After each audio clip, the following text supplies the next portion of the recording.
Hello, I'm Alexander Sigsworth, also known as Anna Singsward, and most regular viewers of this channel will know me from the podcast in which I discuss video game music with an esteemed guest. However, for World Book Night, I've reunited with one such esteemed guest to talk about books, specifically his own. This author has written for numerous anthologies such as Chimera, Bright Neon Futures, Loathsome Voyages, and The New Normal, a zombie anthology, as well as Achtung Tan, Land of Dust and Bone, which was published by Skullgate Media, which he now co-owns.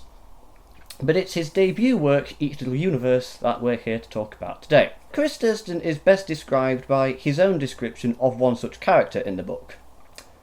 Asta never made him feel dumb or judged him for saying something, but she did have a way of coming out with stuff that was so far over his head that he felt self-conscious trying to articulate any sort of idea in case it fell short of the high bar she had set. I think that just about sums him up well. So, I suppose, firstly, just a small question. The pen name, if you can call it that, why Chris? Because that's my name? I don't know. I've never been asked that before. Well, I mean, I'm assuming that your actual given name is longer than that. Yeah, my given name is Christopher, but I haven't gone by that to anyone except like one aunt since I was about 8. I suppose, really, to begin with, why? Why have you done this? Why have I done what? Why have I written Each Little Universe? Yeah. Because I couldn't help it, I think. That feels like a question with a lot of connotations of like why did you do this to me? Please don't do it again, or something. I did sort of deliberately phrase it ironically. Okay. Yeah. So okay. So I guess if you want to know why I wrote Each Little Universe, I guess the answer is partly that I always wanted to write something and finally decided that I ought to actually do that. So I mean there have been probably 4 or 5 novels in various states of completion since I was like about 11 or something, most of which are terrible and most of which are lost to time, thankfully. But Each Little Universe was the first one that I guess I kind of felt was actually kind of really worth telling and worth trying to get right. And so that's what I did, and I still don't feel that I completely got it right, but it ended up being the story that I really wanted to tell, and so I was like, right, I'm happy with it. I'm putting it out into the world because if I don't do it now, then I'm never going to, and I'm glad I did because it's led to a lot of stuff. It's easy to just keep editing something, telling yourself you've not got it right yet, and then just never finishing it and just keep finding ways to pick flaws with it, I suppose. It was published during the first lockdown of 2020. How much of it was written then? Because you'd already been working on it for some years. Yeah, I think probably none. So it was published end of April, I want to say, and I really should know when it was published. I'm pretty sure it was the end of April, April 31st, I think. But yeah, I think there were probably a few typos and things that got caught and revised during lockdown, which for me started, I think, in the first or second week of March, but certainly the massive bulk of it had been done over kind of 5 years preceding in sort of 2 or 3 stints, I guess. It was very much like a do a lot, leave it for like a year or more and then come back. So I'm going to go in for just a big question here that you might not have even thought about, but it seems to me that Ziggy, she's something of a sort of device that liberates TM and Veggie from capitalism, if you know what I mean. Ziggy is a device that liberates from capitalism. I suppose she sort of is, and you're right. I hadn't really thought about that. Because it's. So I guess for people who haven't read the book, which is most of the people in the world by a long way. So Ziggy is a literal star from space who arrives in the lives of TM and Veggie, who are 2 20-something struggling inventors, and yeah, a big part of what she does in their lives is basically make them less struggling inventors by kind of, as you say, acting as a bit of a device and just kind of throwing good ideas in their lap that they don't really have to work for, and that side of it is quite tongue-in-cheek. I'm sure there is a bit where they're talking about being disenfranchised Generation Y biznitches living the American dream or something. which they're not at all, because capitalism means that they're not doing very well because they're not very good inventors. But Ziggy kind of gives them a couple of really good ideas that just sort of miraculously do in fact become like self-sustaining sources of income. And yeah, it's not a realistic book, certainly in an economical sense, perhaps least of all. Did you ever think of Ziggy in terms of your own muse? That this sort of idea had come to you and you'd been trying to invent a book, and then all of a sudden this happened. So did that inform the way that you thought about Ziggy and her relationship with them, or not? I guess probably, actually, because so the history of how Each Little Universe started is that in a creative writing class in 2014 or 15 or something, we had to write something. We just had to write something that kind of showed characters speaking to each other, so just a dialogue where their voices were sort of distinct, I think was the brief. And that has remained pretty much unchanged since then. What I wrote was basically the first half a chapter or so, I think, where it's TM and Veggie talking about the Octobike, which is TM's idea for an invention that he can't quite articulate, never fully does. He knows it's going to be a great invention, he just can't explain exactly what it is. It's just the Octobike, right? Like, obviously, what else could it be? And then Ziggy kind of comes along and is, I suppose, a slightly magical source of inspiration for them, in that she gives them actual good ideas that work. And yeah, I suppose wherever that conversation initially came from, it was a little bit as if I was walking down the street and just happened to meet a girl dressed as actually Aladdin Sane, the one after Ziggy Stardust, but not many people know that. Yeah, see, I'm not convinced by that Aladdin Sane is a different character from Ziggy Stardust. Well, the album's different. Yeah, but David Bowie described Aladdin Sane as Ziggy Goes to America, and the hair's the same. So I'm not completely convinced. I just think it's the same character with a different stage name. Yeah, it's probably debatable. I think the thing is, I didn't realise until like draft number 2 that the outfit I described Ziggy as wearing when she first meets them is the Aladdin Sane outfit, not the Ziggy Stardust outfit, the powder blue suit. And so I was like, oh shit, I need to make an offhanded joke about that to make it look like it was ironic. There is a lot of merchandise that has Ziggy Stardust with the Aladdin Sane lightning bolt, and it annoys me because it's just lazy. Anyway, well, I think in popular culture, like in the sort of popular consciousness, in the morphogenetic field or whatever, like Ziggy Stardust is the one with the lightning bolt, and I think there's something in the idea of ideas that people perceive to be a certain way even though they aren't. Like it's kind of like American Gods, right, where anything that people believe in exists kind of in the way in which they believe in it, and that's what gives them reality. And to a certain extent, I think there's a case to be made that anything you can think of is given a kind of existence in the exact way that you think of it. And I think there's a bit where Ziggy and TM talk about that in the case of fiction, right? They talk about fictional characters existing in some sense, because otherwise how could you talk about them?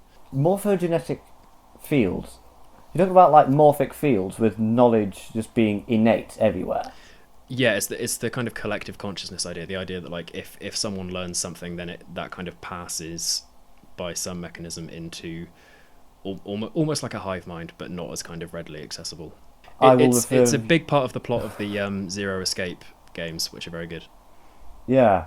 Again, I'm just going to have to refer back to that quote that I described you with at the beginning there. I feel bad. I'm Asta. No, it's Bugger. all That's not right. the character I don't know, maybe that's the character I thought I was.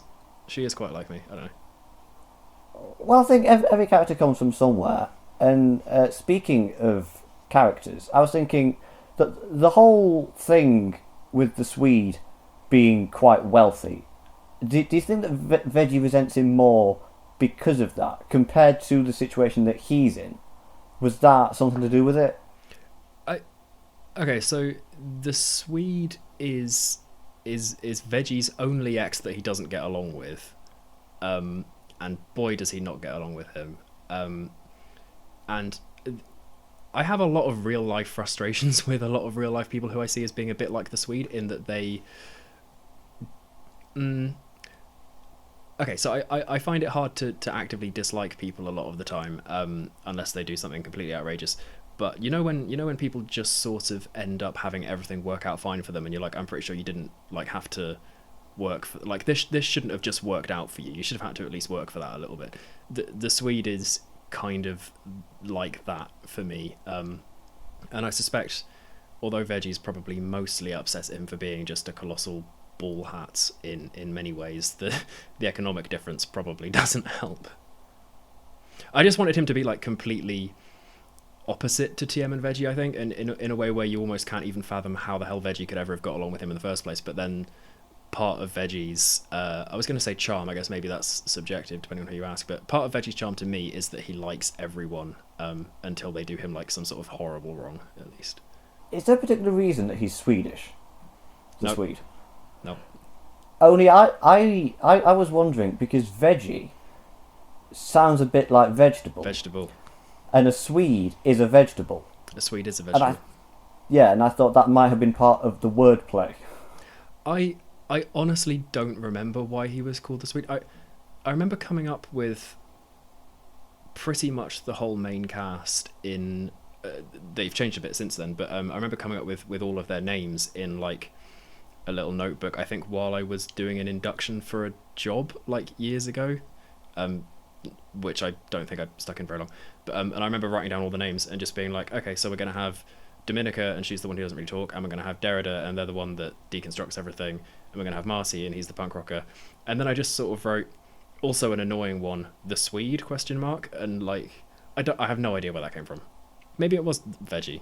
That sounds like you were just describing the cast of some early noughties online web animation. Like, I like to think that it works for what it is, but I also think it's quite weird as a book, and I'm not sure that it even like works perfectly well if you try and look at it just as a book. Like in a lot of ways, it feels to me more like sometimes a weird little slice of life animation, and like I said, I think that having a cast of characters like that kind of lends itself more, I think, to thinking of it a bit like a sitcom sometimes. And, you know, maybe if I ever go back into the world, maybe what I'll do is just, like, little slice of life stuff with all the characters before anything goes wrong. And then they just get to enjoy themselves forever, and that would be nice. Speaking of characters, why Jack Derrida? Why not someone else? You're asking me why Jack Derrida is named after Jacques Derrida as opposed to being named, like, Karl Marx or something? Kind of, yeah. Honest answer, Derrida was someone I was studying at the time because I was doing a literature and philosophy degree, and Derrida was someone that I thought was really, I almost want to say funny, like, so Derrida did a lot of serious, and I'm talking about Jacques Derrida, the actual philosopher, did a lot of, like, serious work in his field, but also a lot of that work was like, in a conceptual sense, almost kind of tongue-in-cheek, like, yeah, I'm just going to kind of come along and tell everyone that they were wrong, even about stuff that they themselves said that they believed or thought, or whatever. And so I think Derrida was just kind of on the brain, and I was like, wouldn't it be funny if there was a character whose name was Jack Derrida, and who wasn't Jacques Derrida the philosopher, but who kind of tried to... So the line, I think, when we meet Jack Derrida the character is... not the Jacques Derrida, but have you heard of nominative determinism? But I think Derrida the character does that very deliberately, like, not expecting that they'll reach the actual, I guess, success of Derrida the philosopher, but almost kind of just for shits and giggles, I suppose is the phrase. Like, I'm named after this guy. I'm gonna deconstruct everything, and I don't think Derrida the character actually would understand Jacques Derrida's deconstructive philosophy. I think they just kind of have a surface understanding of it and go, that means I'm going to just be annoying about everything, and then just kind of embrace that. I'd probably appreciate that answer more if I actually knew anything about Jack Derrida, but I'm not really up on the philosophers, and I'd like to be because of you, just so I can always be on your level, but that's never going to happen. I'm not massively... See, I'm a bit like Derrida the character in that I don't have a particularly deep understanding of a lot of... So I may have done a degree in philosophy, but that only involved kind of a very quick skim over a lot of different people. Like, so the Cats, I thought it would be absolutely hilarious to give them punny names on philosophers, and I still think it's hilarious, but I don't necessarily have a great understanding of, like, Foucault or Merleau-Ponty especially. So the cats are Michel Furcoat, which is Michel Foucault, and Maurice Meow-Ponty, which is Maurice Merleau-Ponty, and I just thought that was hilarious. And that's the only reason for it. There's no other reason. Have you ever named an animal after a philosopher before? Not in real life. Oh, yeah, right. There's a certain line that Derrida says. Darn celebrities, Derrida said, the cushion bouncing apparently unnoticed off their face, always turn out to be evil. Do they? Marty asked, looking vaguely concerned. Only I kind of want to be a huge rock star and I don't want it to corrupt me or whatever. It absolutely will corrupt you, Derrida told him. Did Jack Derrida actually believe that? Probably not. I think Derrida probably believes about half of what they say, and the rest is just designed to make people go, what? But they were right about celebrities turning out to be evil, at least in the context of this book. Is that something that you believe? That celebrities always turn out to be evil? Yeah. No, but I think it's easier to go wrong when you have power and influence, and I think it's easier to go wrong in ways that actually affect people. Like, you and I. Actually, let's just say me, so I'm not disrespecting you. I have very little power and influence, and so if I make a mistake, I'm unlikely to hurt many people. But someone who's in a very visible, influential position can much more easily do a lot of damage, whether they mean to or not. And in some cases, I guess people probably do that and then find that they just sort of have to double down on it, and maybe that way evil does lie. But I don't know. I've never been famous, so I can't really comment. I think the point of that line from Derrida was basically just foreshadowing that all of the in-universe celebrities in the book do in fact turn out to be a little bit nefarious, unless you count Marty. Yeah, well, Marty didn't actually become a celebrity, not really. He achieved mild local success. Yeah, I suppose so. Speaking of which, it seems to me that some of the book is about either explaining or solving the attraction to any broadcast celebrity, particularly the OMG TV chapter. Like, the way that because people like Orion and Altair are actually stars and that they're just broadcasting this sort of this force that brings people into them. Was that like supposed to be an analogy for celebrity culture or something? I think I realised as I was writing it that there was a bit of that in there, but that wasn't kind of the initial thought. So the conceit, I guess, is that within the world of each little universe there exist stars, as there do in ours, and those stars can, in some cases, take human form by means unknown, and I will never ever get into the actual mechanics of it because I would only embarrass myself. But those stars exert the same kind of gravitational force, I think, in a literal sense, as they do on each other when they're in space. So, like, the attraction that Ziggy feels to Orion and Altair is literally the same kind of gravitational pull she would feel from them were she still a star, you know, kept in orbit by those relationships. So it affects her a lot more severely than it affects anyone else. But obviously Orion being absolutely massive still affects everyone to some extent.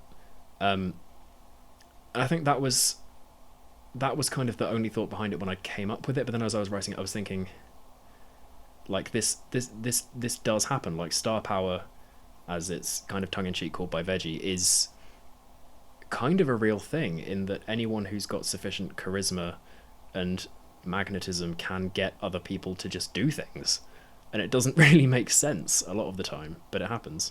And celebrity culture is becoming an increasingly large part of life, that we're just surrounded by it all the time. Twitter, Instagram, YouTube, mainstream TV. And sometimes I find myself thinking, I want an explanation for this. Because if there were an explanation for what it is, I'd know how to escape it. But I can't. I feel like I'm always being sucked into their orbit. It's really funny that you say that, because a book that I'm plotting at the moment deals with exactly that. And it's not... I didn't intend for it to be kind of following up on each little universe in that sense, but there is an element of that, and there's... I mean, I won't say too much because it'll probably change before I write it, but heck, so maybe I can talk about it. I don't know. Part of the idea of that world is that there's kind of a river of influence and consciousness and experience that flows in one direction, and everyone's kind of at a point on the river, like a tributary feeding into it and having the water flow past them. And so people who are metaphysically further upstream have a kind of inexplicable influence on the people downstream. And I kind of wanted to have there be like a YouTube influencer or something who would achieve massive success because of that, and for that to maybe be explored a bit. Going away from Derrida onto Dominica. So why is Dominica mute? Or at least for so much of it? So Dominica can and does talk, and when TM finds out that she can talk, I think she explains the reason as something along the lines of it's easier if Veggie just assumes I can't, because by appearing all mysterious, she's had a certain kind of influence on him in that way. But she also alludes to having, I think, tried to make a decision in the past and use her voice or advocate for something, and that going wrong, and her being from that point she doesn't want to talk unless she's sure, and that's kind of something that I've felt myself quite a lot. Like I don't want to say anything unless I'm really sure that what I'm saying is the thing that I want to say, and that's, I think, probably a fairly universal human experience, right? Anyone who uses language is going to worry, is the language that I'm using actually representing what I'm trying to communicate here or not? But because she has inexplicably like super ninja skills and is good at basically everything, TM is like, I think he says something like, if you're not sure of yourself, what hope is there for the rest of us? And I'm just like, sometimes I feel like that too. I see people who seem really, capable and insightful, who then turn out to not feel that way about themselves, and I'm like, what am I supposed to do then? But it turns out that actually, I think all people are basically just making it up as they go along, and that's equally reassuring and terrifying. But then, when Dominica starts talking, did you worry there that you were letting certain people down who would maybe attach themselves to that character for that reason? It didn't come into my mind at the time. It did since publication, because I learned a lot more about the reasons that people are non-verbal, and I don't know. I think I always saw Dominica as a character who wasn't involuntarily mute, shall we say. She was choosing not to say anything, and I think that there does need to be representation for characters who are non-verbal, but I think Dominica wouldn't be a very good example of that if she were, because she doesn't actually use any kind of like augmented communication or anything. She just has like a sort of semi-mystical power to kind of look at people and communicate what she means, and I think that if she just did that all the time, that wouldn't be, I don't think, and I'm not, as a person who speaks obviously myself, I'm not the best person to ask about it, but I don't think that would be great representation, because if you're going to have a non-verbal character, then I think they probably ought to reflect like the reasons and the difficulties and the adaptations that real non-verbal people make, and she doesn't, because like I said, she's almost telepathic, or sort of reverse telepathic. Like, it's almost like she kind of just broadcasts her meaning out without speaking, and obviously that doesn't work in the real world. It sounded for a moment there as though after publication you had received some criticism for that, almost? No, so not enough people have read the book to have criticised anything specific, like bad representation. Like, I imagine if more people ever read it, I probably will be told, actually, this was not a good way of representing like a whole bunch of things that I just didn't know enough about. But I think, no, I just happen to have learned more about various, I guess, reasons that people might be non-verbal since then, kind of for unrelated reasons, and it has occasionally crossed my mind, like, wait, is this a problem? And I hope that Dominica doesn't seem like she's supposed to be good representation of a non-verbal character, because she kind of, this is a minefield. I if she were a representation of a non-verbal character, she'd be a very bad representation because A, she does talk, and B, she has certain advantages that real people don't. And so I didn't intend for her to be, and if people do read her in that way and then feel let down when she does talk, then I will be saddened, I think, because that is a way that someone could read it. And that may well be a mistake that I made before I knew better. Moving on, this might be too specific for you to answer. A lot of the time you tend to describe characters' lower lip movements. Quite frequently, I've noticed. To just sort of...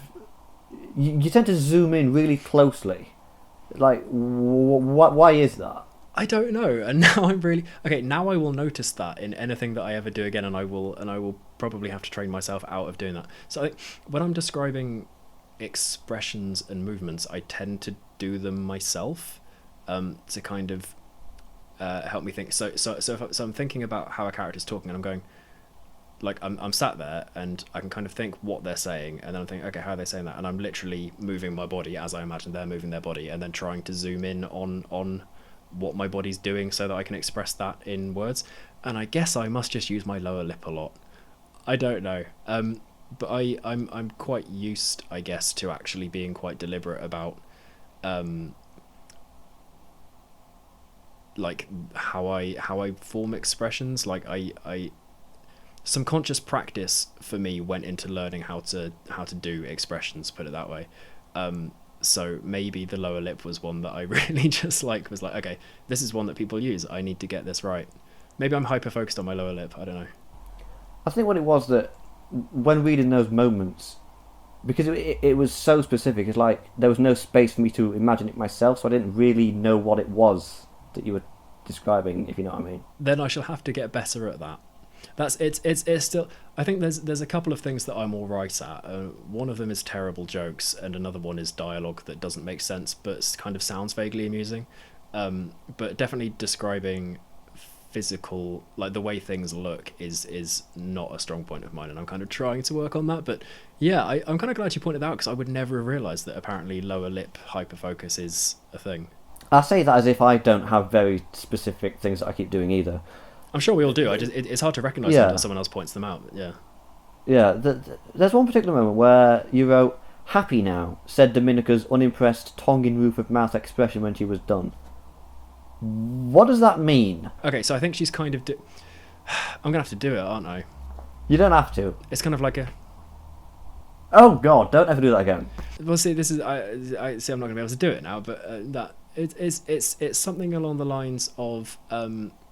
you know that expression that people do after they sort of say, like, oh, do you want to bet on that? And then they kind of look at you like they're challenging you to sort of say a thing. Or it's like kind of... or I suppose it's sort of like when someone's been very pedantic and taken an instruction literally, like for the purposes of amusement, and then sort of gone, well, I did what you told me to. It's almost like the cat face, you know, the :3. Oh yeah. I had no idea what that question was actually going to be leading to. I threw that in there. Here's an interesting thing. You've talked a lot about things like representation and stuff like that, but there is a certain part of me that's wondering, is TM what certain people on the internet would describe as a social justice warrior? I don't know, is he? There is one particular moment, if you'd like to know what that is. I'd love to know what that is. Okay, so it's when he's playing Sliver Nucleus with Ziggy, and she says, obviously a terrible play on Splinter Cell. Yeah. Is it? Yeah, a nucleus is part of a cell, and a sliver is like a small, kind of like a splinter. It's a very bad. Yeah. To actually get to the thing.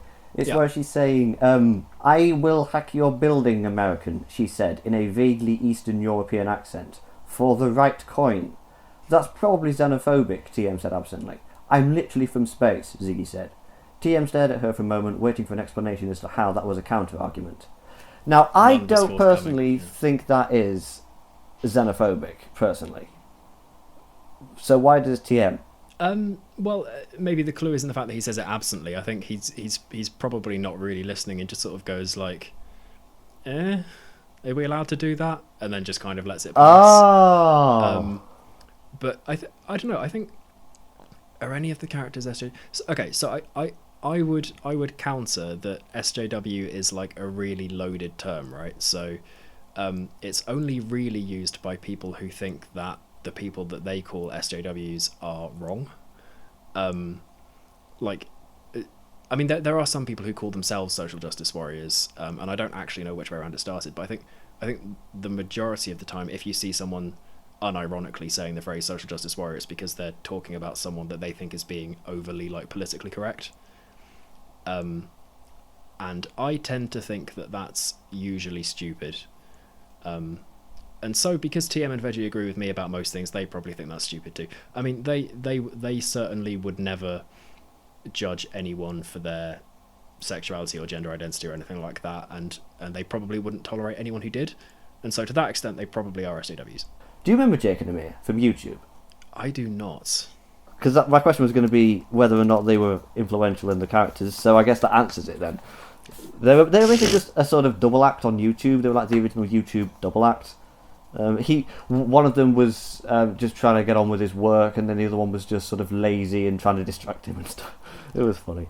Yeah, I don't know whether there's any like specific double acts that were influential on kind of the TM Veggie relationship. But they're usually kind of the Veggie is the flying off the walls cuckoo lander, and TM is kind of the straight man who grounds things, and therefore is sometimes even funnier by observing that things are just completely absurd. In a way, that's a TM, fairly common dynamic, I think. He's the weirdest character. Probably. Because he's the most down to earth, and by being so normal, he sort of doesn't fit in there.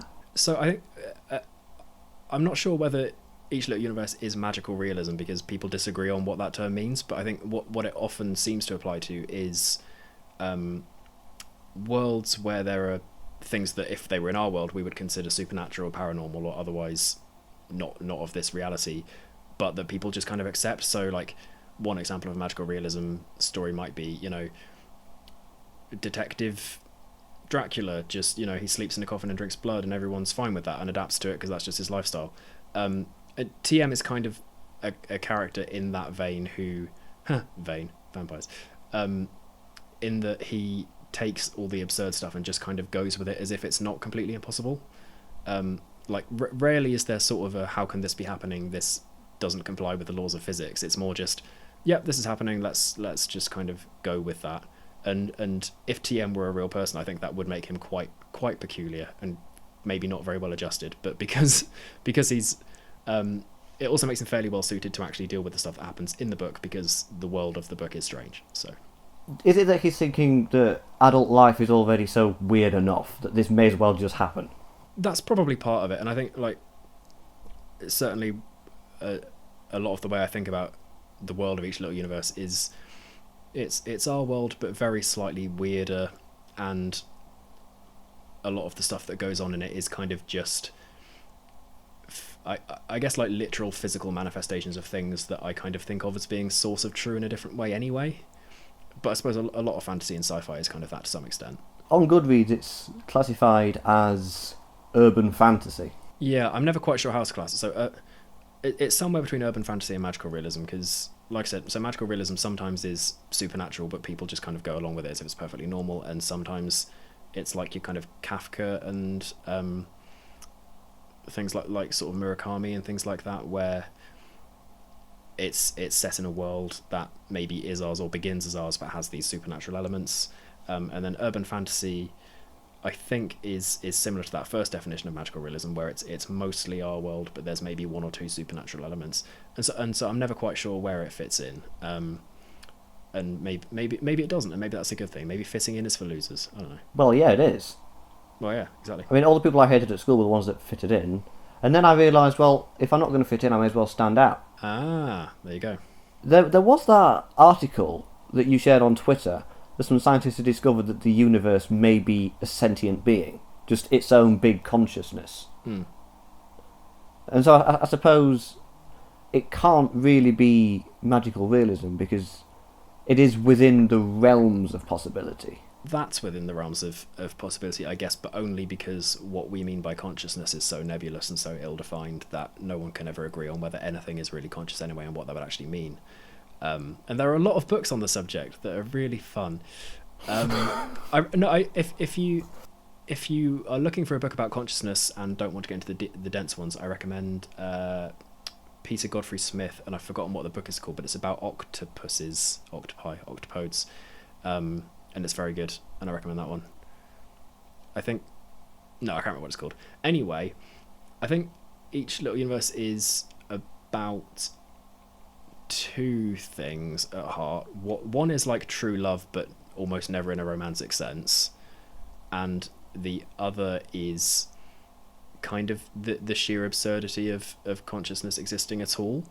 And there are a few just kind of very, and I mean, some readers would probably say this is really bad pacing and they're just really on the nose and stupid, they shouldn't be there, but there are a few conversations between characters about the nature of existence and of consciousness, and one of the things that's suggested is, well, given that it's so strange and weird, how can we suggest that maybe the universe itself isn't just a big brain of sorts that has a consciousness of its own, which seems just as plausible as, you know, a human brain giving rise to consciousness of the kind that we have. And I don't necessarily believe that to be literally true, but I also don't think it's completely insensible, so make of that what you will. I think, though, that if it had a clearly defined genre, that it would be a less interesting book then. Do you not think? Yeah, I think certainly if I had written it thinking it was any kind of book in particular, it would have ended up being a different book, and maybe it would have been a better book by some standards. But like I said, I think it's the story that I wanted to write, so I'm happy that it ended up as it did. The flashbacks with TM and Asta, did you worry that it might be a bit too telling the reader what the themes or the ideas are? Yes, and then I decided to keep them anyway. So Asta was not in the first draft at all, actually. So Asta is TM's girlfriend that we never see her in person, as such. We only see her in flashbacks, kind of after she and TM have broken up. So I added her in because I actually wanted an excuse to have some of these discussions that I couldn't otherwise find a way of shoehorning in, and they're still shoehorned in. But there you go. And the other reason that I added Asta was because I wanted TM to have a bit more of, I guess, an interesting motivation for some of the things he does. Like, specifically, why does he agree to take in Ziggy and live with her and be her best friend for all time? Like, so when we meet TM at the beginning of Each Little Universe, as it is now, although it's not immediately apparent, he's come off like a breakup that was pretty difficult. And it's one where she left completely of her own free will, and it wasn't like there was no, you know, they didn't hit each other, they didn't yell or anything. They just kind of, she just decided she needed to be somewhere else, and that in some ways I think was even harder, because he respected her choice and therefore could not be like, no, come back, because he respected her too much to do that. He was like, you made your decision, that's fine. But then when Ziggy in the story leaves not of her own volition and she doesn't want to, then he can finally actually go and chase someone and get them back. So yeah, that's Asta in a nutshell. There is one interpretation that actually both Asta's and Ziggy's departures were actually exactly the same, rather than being the opposite of each other. Because even though one of them chose to leave and the other didn't, both of them were still taken from TM by the universe. I mean, one just by the forces of time and the other literally by the universe. So actually they are exactly the same, if you know what I mean. Yeah, I think I do. And I guess if we're talking about, you know, everything as being part of one big conscious universe, then I suppose everything that happens to anyone is something that the universe has done in some sense. I think, yeah, Ziggy's departure was one that I struggled with a bit, actually, because I knew right from the very start that she was going to not survive. She was gonna have to go back to being a star at some point. And the tricky thing was, how am I supposed to kind of keep it thematically consistent here? How can I have a situation where Ziggy remains a star and kind of is okay with that, despite the fact that because I didn't want her to be like, trapped and screaming forever, but also, she did really want to come down and be a human in the first place, and I suppose it is kind of a humanist story, right? Like, humans are weird and strange and in some sense special. But yeah, I really struggled with like how am I supposed to have Ziggy kind of end up being okay with her place being a star, and for that not to be like almost like I'm saying, oh yeah, if you do get basically kidnapped, you should just be fine with that. And I'm still not sure whether I managed to walk that quite right, but I feel like what it ended up being in the end was consistent with Ziggy's character as I knew it. I don't know, maybe readers will disagree. Ultimately, the antagonists do turn out to be correct, because Ziggy does need to go back. She does need to maintain her place in the universe. And that's quite a big thing, that ultimately that people have to maintain a certain role or place, even if it's in the universe or society. Did you ever think about that at all? Yeah, so that's the bit I really struggled with, because so Orion is literally correct in the sense that if she doesn't fetch Ziggy, who's currently being a human, and make her a star again, like, things could fall apart and go horribly wrong, because even one missing thing in space might cause orbits to shift in weird ways, gravity will do things that make things go all fuzzy, and things might blow up, and that would be bad. So like, Orion is literally correct about that. And I did really have a bit of a moment where I was like, I don't think I'm ever going to be able to work out how to reconcile that, because the point of the story really is Ziggy getting to be human and experience what that's like, and to, I guess, kind of encourage TM and Veggie to do the same.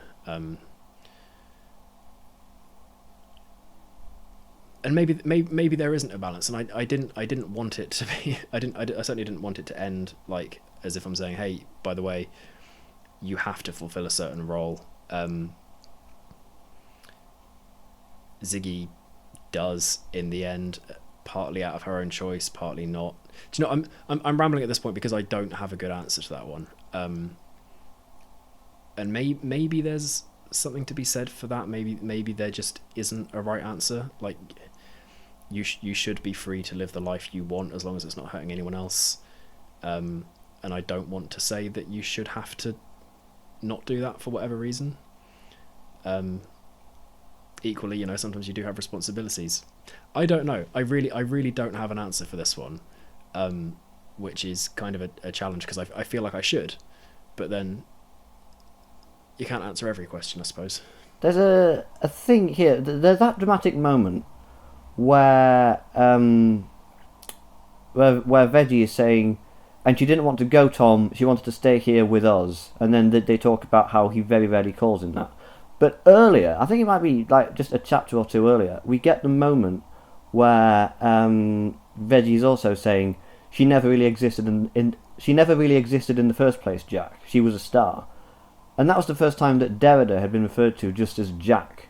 And I was wondering whether or not that was just to plant the seed later on, so that when he calls TM Tom, that it's even more dramatic, because it's already been hinted at. I don't know that it's necessarily a dramatic choice. I think it's more a character choice, in that when Veggie's upset, he just starts calling people by their first names rather than by the things that he kind of affectionately calls them. So, like, Derrida, although it's Derrida's surname, is what Derrida's friends call them, right? People don't really call them Jack. Yeah.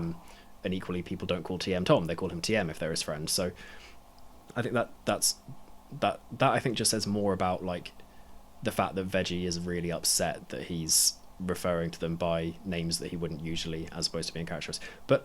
Or a plot choice even. But I did think it would be interesting for TM's full name never to be explicitly stated, and just to see if it was clear enough. So most people did get that TM's full name is Tom Major, obviously Major Tom.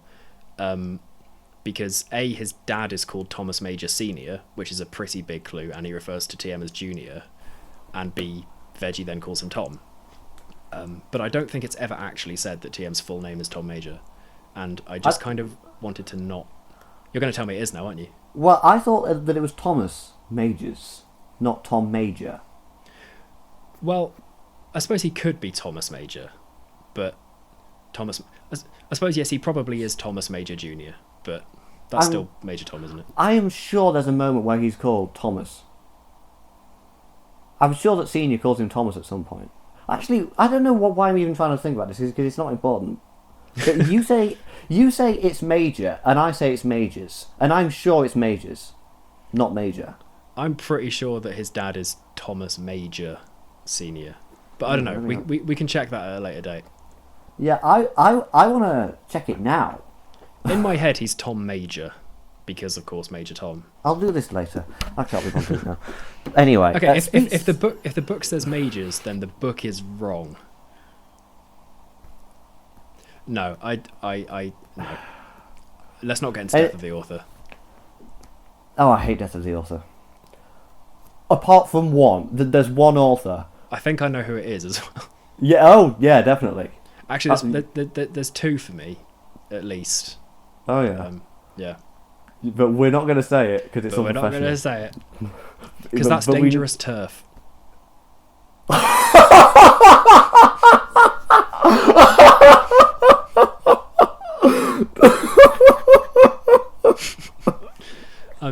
I couldn't help it. I'm sorry. Oh, no. Oh my god! I can't believe you just did that. Oh. Whoops. I didn't even know what that meant until a few days ago. Okay, what the hell was I going to ask you next? Right, yeah, because we just talked about the whole Space Oddity thing, and there's a quote where he says the stars look different from up there. Shouldn't it have been the stars look very different from up there? Well, I didn't want to be too on the nose with all of the there's definitely a few lines that are very close, or like I'm pretty sure there's a ground control to TM. There might even be something about floating in a tin can. But I didn't want them all to be exactly right, because the chapter's called Oddity. I was like, this is too much. I'm surprised that you actually thought this is too much, because you seem like the kind of person who usually just goes completely for it. Oh yeah. Well, yeah, I kind of like to think of the way that each little universe was written as like a basically just sort of a process of oversaturation. It was like, let's just think of all the themes and stupid puns and ideas and little snippets for dumb things that could happen, and then just kind of work out a way to jam them all into something resembling a plot. So yeah, for the most part, doing things by too much is kind of my style, I suppose. When Senior is saying, "You've hardly been this sad since you were a teenager with terrible skin," Senior continued, shattering the illusion somewhat. "That was years ago, Dad. You can stop bringing it up now." What? But it's my acne, dope. Yeah. Yeah.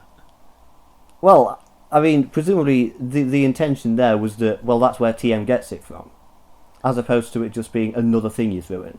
Yeah, well, I mean, TM has, I think, a few... Actually, yeah, I suppose TM is a... Do you know what? I hadn't even necessarily made that connection. I was just thinking, like, everyone's a terrible punner in this universe, but TM specifically is responsible for a lot of really bad puns. Like, particularly with naming inventions for puns and then trying to work backwards from there. So that actually does make a lot of sense now that you mention it. Getting more into the philosophical side of things. When you stop being your character and start remembering that you're a smart person who's aware that they're playing a video game, that's when you can do things that are impossible. I remember saying in my review of it that the whole concept of star power is that some people just sort of sleepwalk their way through life on autopilot without actually thinking about their own self-awareness. Was that supposed to be a part of that when you wrote that bit? That bit specifically, So that's from Derrida talking about video games, right? Yeah. And Derrida starts talking about the phenomenal and the noumenal, and everyone just groans, I think is what happens around that point. Yeah, so there are a couple of discussions. This is one of them, and TM has one with Ziggy a bit later on, which are, I guess, to do with the nature of fictional characters to some extent, and that's a very meta thing to do and probably frowned upon in most circles. But I did it anyway. But I think star power is kind of a concept that I retroactively came up with to explain why people could do things that they maybe shouldn't be able to do. I think the original inspiration for the idea of star power was, have you ever seen Tengen Toppa Gurren Lagann? Gurren Lagann, maybe? Take a guess. Yes. No. Oh. You were talking about watching anime earlier? I tend to sit with one thing at a time. Oh, fair. Hang on. Is that the Japanese title? Yeah, but I don't think it has a different title in English. What's it called? Tengen Toppa Gurren Lagann, sometimes it's just called Gurren Lagann. So, okay. It's very good and quite well known, so I'll send you a link or something. But there's a concept in that universe called spiral power, which is basically the idea that if you're determined enough and if you're awesome enough, you can break the rules of reality. And I was like, I'm gonna have something like that because I'm writing a book that's set in a world that on the surface looks like ours, but I can do anything in this world, so why shouldn't I make it so that characters can basically just do anything because it like seems to make sense on some kind of weird thematic level, even if literally it makes no sense whatsoever. And so then I kind of retroactively went, right, well, maybe there's an actual metaphysical explanation for this, and maybe that's to do with star power and all that. But I think star power is partly self-awareness and partly like an extreme lack of self-awareness, like just kind of being able to do stuff because you don't realize how impossible it is because you're so fixated on how cool it would be. So you have to be aware of it enough to understand it, but not aware of it enough to not understand. I think you basically, there's a TV tropes page called Achievements in Ignorance, right? Which is basically where people are able to do stuff because they don't realize that that thing is supposedly completely impossible. And I think of star power as being a bit like that, combined with just a sheer belief that this is awesome, therefore it will work. Like, oh, what's the So I only read this really recently actually, but in Terry Pratchett in Guards, they talk about how things with 1,000,000 to 1 chance work all the time.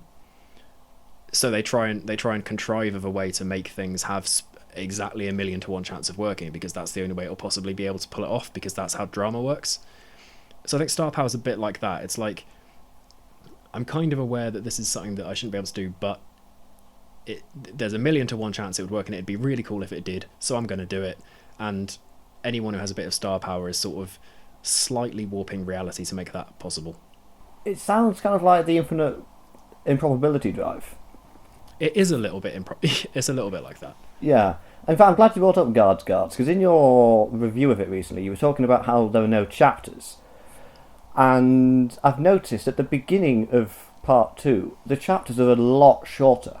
Usually they're only like a handful of pages or so. Was that a conscious decision, or is that just the way it turned out? I think that's just the way it turned out. I think that was just a sort of, we're getting to the end, things are speeding up, pacing kind of thing. Because I think things certainly do. It's not, Each Little Universe is not a very well paced book in the strictest sense. Things very much sort of cascade towards the end, and so the chapters do get shorter. And so that's probably the explanation for that. And I could try and make up some excuse of why that was deliberate and why that was like really a work of literary genius, but no. In terms of the space rock, did you ever decide that you were going to come up with strict rules for what it can and can't do, or how it works? Space rock is basically a conduit for star power, I think, and therefore works in the same way, in that it basically does whatever the person using it really desperately thinks it would be awesome if it did. That was a convoluted sentence, but... Yeah. There is a risk there that it just becomes OP. I mean, it is kind of OP, but only in the hands of someone who thinks it's OP. Yeah. Okay. So, like, if TM had kept hold of it, and if he genuinely believed that by holding the space rock he could become Emperor of the Universe, he probably could have. But that's not really his jam. And I suspect that anyone who wanted to use it for that probably wouldn't have sufficient star power, because let's just say star power is moral now. Huh? I'm writing myself out of future problems here. I'm saying star power only comes to good people, because otherwise people would use it for bad, and that's not true, because Orion's not very good. Yeah, and that would also depend on there being some sort of moral absolutism.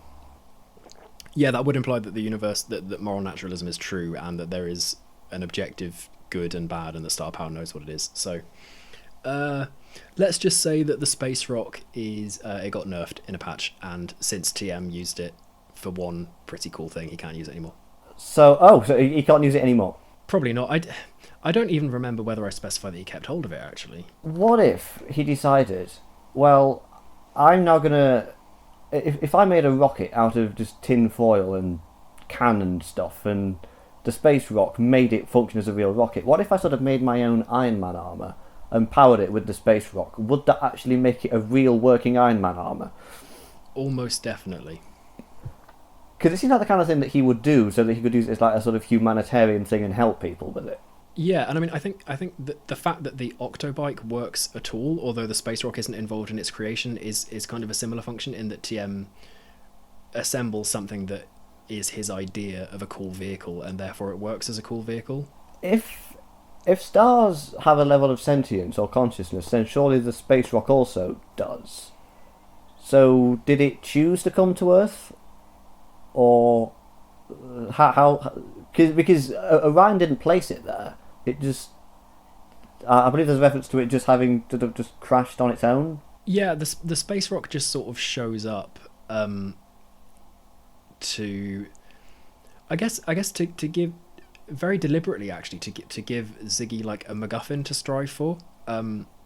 Because I got really into this idea that a big part of being human is being disappointed. And so I was like, what would be something that would be like that would seem dramatic and cool? Ooh, a meteor, right? Like an asteroid, it's fallen to Earth, or a comet. Those things are different, and I don't know enough about them to know how.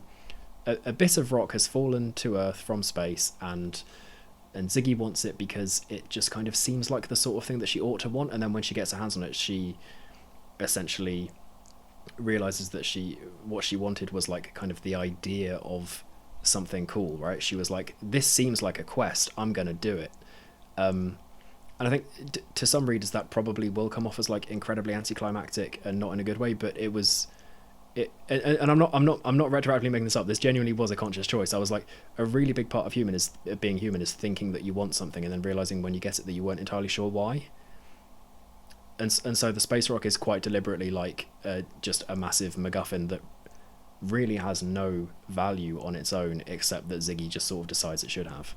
But if there can be a star on Earth with a space rock that can do that, then there could be other stars on Earth, and there could be other space rocks that have fallen out of the sky. So what's to say that the same thing isn't happening all over the world? Well, it probably is. I mean, TM and Veggie live in like a city which is kind of very loosely based on Exeter, which is a medium-sized city. But it's never specified where in the country they live, but they're definitely British.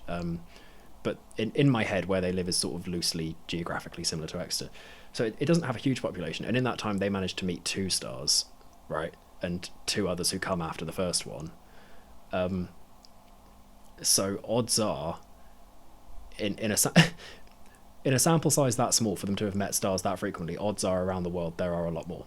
Were you ever tempted that Jonathan Vega really is Vega? Crossed my mind. Because it's not until that last chapter where we meet the real Vega that it actually becomes definitive that it wasn't him.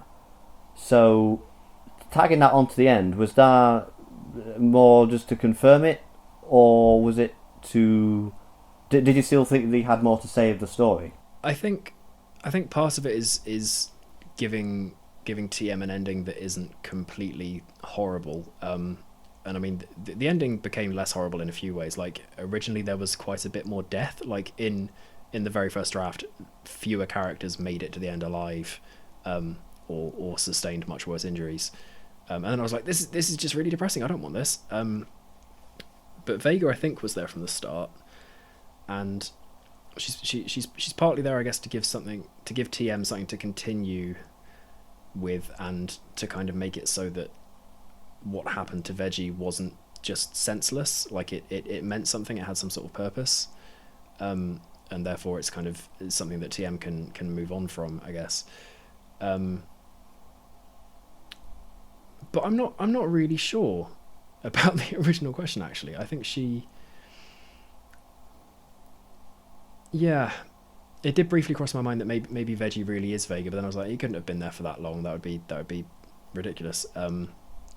So I think the idea that Veggie is used to replace Vega simply because he has enough star power that it'll work it is quite senseless and tragic, and that's kind of just how I always envisioned it, and in that way it doesn't really fit with the tone of the rest of the book, but it's what I thought was the right story to tell for some reason, and so that's what I did. Well, Ziggy must have been on Earth for quite a while if Orion and Altair were able to become local celebrities. But Theta Aquila's disappearance is only reported as if it's happened recently.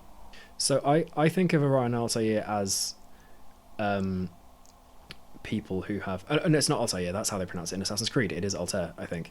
I think of them as, like, having kind of always been there, but Ziggy did in fact only come very recently. And so it is odd, don't get me wrong, that they do that, especially Altair, because he's like a local celebrity, whereas Orion is kind of national or global, and therefore conceivably could have just been on Earth a lot for different reasons. I don't know, maybe Altair like just hijacked the body of an existing guy, or maybe his star power is so powerful that you can just kind of believe that he was there even though he wasn't. Or he's been coming down himself because he likes being human just as much as all the other runaway stars do, and that's kind of alluded to at one point, I think. You mean when they meet him again in the Swede's mansion? Yes. Yeah, and he said that I am out of juice. It demands a goal. For your friend, simply existing did the trick. For me, failure even to read the weather successfully has depleted my strength somewhat. So in other words, if you have a sort of star power, then you do have to keep replenishing it by doing the things that drive you. I think it's... For the stars who become human, like, for humans, continuing to exist as humans is pretty easy. It's our default mode of existence. But for the stars who make themselves human, they have to... I think of it as like they have to think of themselves as stars in the metaphorical sense. Like when you say, "Oh, she's a star," you know, like as in capable or dazzling or whatever. And so for Ziggy, all she wants is to know what it's like to be human, and if she's doing that, then she's being a star in her own mind. For Altair, he just wants to be like a minor local celebrity and read the weather, and he's not even very good at it. But when he's unable to sustain that purpose, basically, it just gets too much, I think. Was that inspired by how you imagine you might have become if you hadn't written the book? I sort of wish I could say yes, because that would be really insightful, but probably not. No, I think that's almost just kind of a bit of really simple and bad wordplay again. It's like they're stars, therefore they have to continue being stars in a different sense. Otherwise they run out of juice. A couple of logistical questions. How does Ziggy know certain things and not other things? For the purposes of humour. Okay. Well, I suppose if you think about it, if the universe is consciousness and if star power is a thing that runs through everything, then things happening for the sake of convenience of the most dramatic or interesting thing is actually a function of the universe. So it makes sense. You said that there was the love between TM and Ziggy wasn't a sexual love. There is a certain chapter where they wake up after having had a really big sleep. Is that what I think it was? No. But you understand what I'm talking about.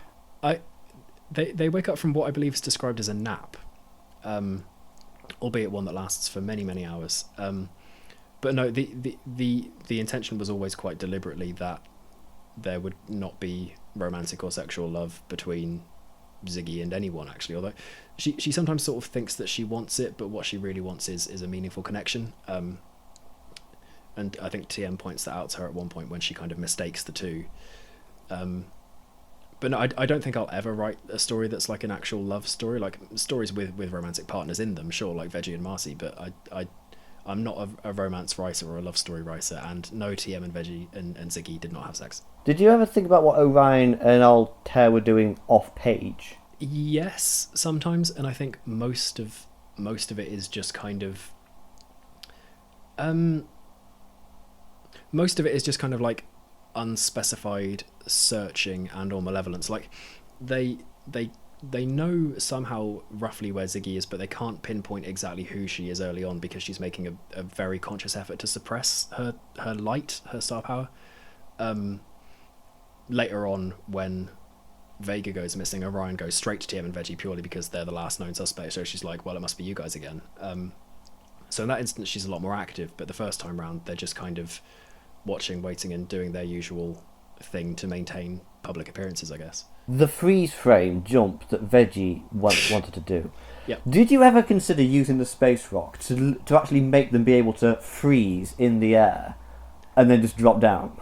I don't think they have the space rock at that point, but that is... Or later at some point. Totally something that they probably did in the time skip, I reckon.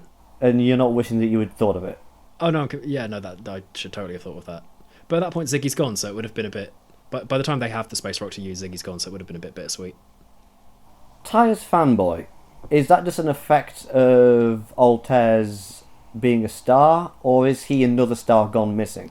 No, that is a function of Tyre being a star. So all of the stars have a loss of star power. Some humans have quite a lot of it, TM and Veggie among them, and they get even more through being closely associated with an actual star, namely Ziggy. But all of the stars have star power, especially Altair and Orion, because they're very big. Orion, of course, is a lot of stars, so she has an absolute ton of it, and she's very charismatic. So I think that the sort of joke there, I guess, is that Orion has like legions of fans because she's a really big constellation with an awful lot of, gravitational pull. So people are very attracted to her. Altair is, while he's still very big, kind of objectively speaking, he's small by comparison. So he just has like this one guy who's like really obsessed with him. I thought that was funny. I don't know. I've been thinking about getting a shirt that says "Chris is my guide to the universe." I don't know how I'll feel if you do. Do it, and then we'll find out. And if you do release an audiobook of this, I'm going to listen to it every single day. It took me a second to work out why you'd... I was like, what? And then I remembered that's what the fanboy says he does. Yeah. Come on, keep up. Right. So, I'm making references to my own book that I can't even... Yeah. TM and Veggie, surely their new knowledge of the universe would just send them crazy. If I were Lovecraft, then yes. And there are certainly... There are some allusions to like the idea that there are these forces that are much bigger than Orion, and those forces literally being, the forces of gravity and strong and weak nuclear and magnetism and all that, like the actual fundamental forces of the universe, and them as being kind of these eldritch and very terrifying beings. But also Orion, I think it might be Altair actually, is very careful to say, but I can't talk of them as wanting anything because that would be overly humanizing. They just kind of are. And I think that's fairly consistent with the way that science actually understands the universe to operate. And so I think TM and Veggie gain a certain understanding of things that they would have thought were impossible, but I think mostly those things are just things in service of doing awesome human things as opposed to terrifying things. Did you ever develop a backstory for what happened between Veggie and the Swede? Apart from the cheating. Other than that, no. I think it was probably a brief fling, but intense, as Veggies tend to be, because he tends to assume the best of everyone. And so I think it was probably just a case of Veggie not really realising who the Swede was, which is, in his words, a colossal asshat. I think he definitely calls him that in some draft. That might have got deleted at some point. Why do the stars' identities correspond to their relative positions to Earth? As in the constellations? The probable answer, I think, to that is because they're on Earth. And so if they were to manifest themselves as humanoids on a different planet, maybe they would be different depending on how the constellations look there. Although I say that, Orion is described as the hunter. That's kind of her role, and that's not. Let's say it's because I'm from Earth, and leave it at that. Most writers are from Earth. Did you ever develop a story for how each member of the party met each other? No, I thought about it, and then I thought if I did that, it would probably. I think there's kind of good world building details, and then there's unnecessary ones, and I thought that was something that I could just probably get bogged down in, and it wouldn't really add anything. I just quite liked the idea that they had come together somehow, and as unlikely as it was, just become like the truest of friends. In a way that I think everyone kind of wants, and probably very few people achieve, like a genuine love for your friends. Is what they have, and I probably couldn't have properly represented how that could have happened. I wouldn't have been able to tell it effectively enough, I don't think. TM and Veggie, they said the Swede is just a bad guy, which seemed quite out of character. Yeah. Although that's sort of the point, because they're not usually that so morally absolute about things. No, I think he's the one instance, I think, where they're willing to kind of forego their usual impartiality and be like, actually, we just really don't like him. We personally have been so wronged by him and dislike him so much that we're just gonna, there's no redeeming him. Have you ever dungeon mastered before? Once, a long time ago. Because did you find that it was like writing a story where you have a plan, but then things just sort of change because the characters just do their own thing, and then you realise you're having to keep up with them? Yes, and that's part of the reason that the characters do play a role-playing game, because I thought that trying to shepherd them was like doing that. The other part was because I actually just thought it would be amusing to retell like a story that pretty much did happen in a game I actually played. Like, one of the only actual campaigns of D&D I've ever played involved like a thief master called Rusk and a blind archer and a ninja who was a princess and all that sort of thing. There was a certain moment that it wasn't until my third read that I actually noticed this, where Lauren is saying that our lead singer went missing, Vega, and then TM looked at Veggie. And I don't know why I didn't pick that up until my third read, but it's sort of obvious there, planting it, that maybe TM actually has begun to suspect that he might be Vega, after all. Answer's more mundane than that. It's because he's like, dude, she just said your surname. Well, imagine if someone said to you, imagine if you and I are standing together in a room, and someone comes in and goes, I've been looking for someone called Durston. You're going to go, that's that guy. Some possible references that I've got here. Veggie beamed back at her, exposing as many teeth as he could. Kingdom Hearts or not? That's the Sora smile is the expression I was thinking of, yeah. Let's pretend that this is the first time we've talked about that. Yeah. Daniel Durkham Dangerously, aka Triple D. Is he based on Hunter Hurst Helmsley, aka Triple H? Okay. Oh, good, said Veggie. You're awake. Was that Skyrim? No. I think that there's a trope in a lot of games of like, wake up Chrono or whatever it is, good morning Chrono. Probably echoes of that, but yeah, not specifically Skyrim. Am I ever going to understand every single reference in this? Or not? Probably. You just need to watch and read and play everything I've ever watched and read and played. The quote that I think best describes the experience would be, even when we're gone, there'll be bits of our lives or words we've said that have reproduced themselves in other minds, like we're a tree dropping seed pods into other people and sprouting little offspring, continuing. Did I say that? That's quite profound. You're not supposed to say that about your own writing. Yeah, but I don't remember writing it, so I'm allowed to go, yeah, do you know what? That was a good sentence, that one. Yeah, it is. Yeah. I think there's some like literal truth in that, as like it's kind of a trite truism sort of thing to say, if you remember someone, they're not really gone, but I think there is a sense in which that is genuinely true. Like, people change you and affect you and the way that you interact with the world, and so I think people do carry on in other people. Yeah.